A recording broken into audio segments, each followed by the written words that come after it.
Good morning everyone, brothers and sisters in Christ. Nakahigayon tag jogging no, so kinahanglan gyud ta mag-exercise tungod kay ingon sa 1 Corinto chapter 6 verse 19 to 20. Ang pulong nag-ingon nga wala ba kamo masayod nga ang inyong lawas mao ang templo sa Espiritu Santo nga nagpuyo diha kaninyo ug ang gihatag sa Dios kaninyo. Dili kamo ang tagiya kay sa inyong kaugalingon kun dili ang Dios. Gipalit na kamo niya busa gamita ang inyong lawas alang sa himaya sa atong Dios. O na kinahanglan gyud ta mag-exercise, lagaan ato ang lawas kay kabalutan kani atong lawas mo Pinoy anan perito sa atong Ginoo.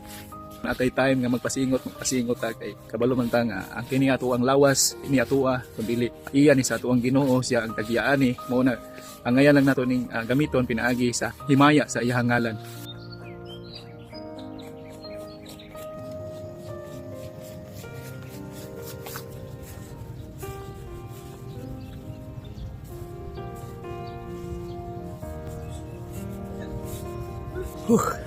Grabe ka puya.